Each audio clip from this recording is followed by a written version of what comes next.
কেন? তোর কি দিতে হবে? তোকে এখন ঘুড়ি বানিয়ে দিতে হবে। এখন সন্ধ্যে 7টা বাজে। কটা বাজে?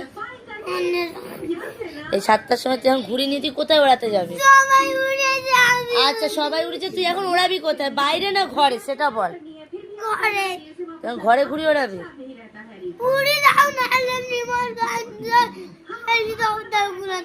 আর কিছু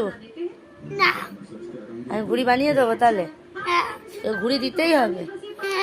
ঠিক আছে, আমি এবার ঘুড়ি বানাতে বসে যাই। বানিয়ে দেবো ইন্ডিয়ান পতাকার ঘুড়ি। বস তাহলে চুপ করে, আমি বানাচ্ছি। ছেলের বায়নায় বসে যাচ্ছে এখন ঘুড়ি বানাতে, তার জন্য সব নিয়ে নিয়েছি আমি এখানে। এখন আমি ঘুড়ি বানানোটা স্টার্ট করব। দেখো দেখো ছেলের আবদারে এখন আমি ঘুড়ি বানাতে বসে গেছি এখানে। শুধু এই সন্ধ্যে 7টার সময় ওর আবদার হয়েছে, ওর বায়না, আবদার কি বলবো, এটা হচ্ছে ওর বায়না, ওর জেদ, ওইটা হচ্ছে জেদ। সন্ধ্যে 7টার সময় ওকে ঘুড়ি বানিয়ে দিতে হবে নাকি এখন পরে।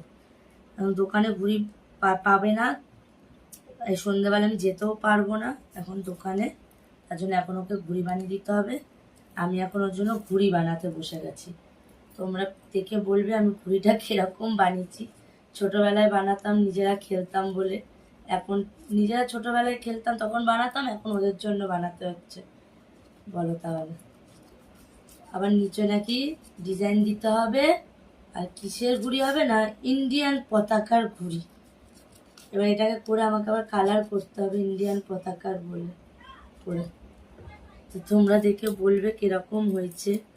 তোমরা দেখো আমি কিরম ভাবে বানাচ্ছি ঘুড়িটা, শুধু কতটা সুন্দর হয়েছে কিনা তোমরা একটু বলো দেখে। কোন ছোটবেলায় বানিয়েছিলাম, খেলতাম তখন, ভাই বোনরা একসাথে বানাতাম, আমি আর আমার ভাই। আর এখন দেখো ছেলের জন্য বানাতে হচ্ছে এখন আমাকে।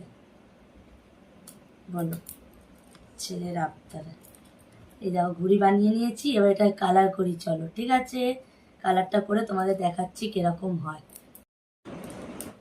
আমি তো অফ করে দিয়েছি না, কালারটা তো করছি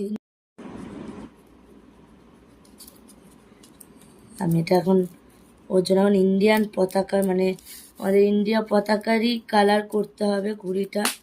এরকম করে আমাকে দুটো ঘুড়ি বানাতে হচ্ছে। একটা ছেলে বায়না করেছে বলে যে শুধু তাকেই বানিয়ে দেবো তা তো নয়, আর একজনও আছে, তাকেও যদি না বানিয়ে দিই তারও খারাপ লাগবে, তাই না? তাই দুজনের জন্যই বানাচ্ছি আর কি। শুধু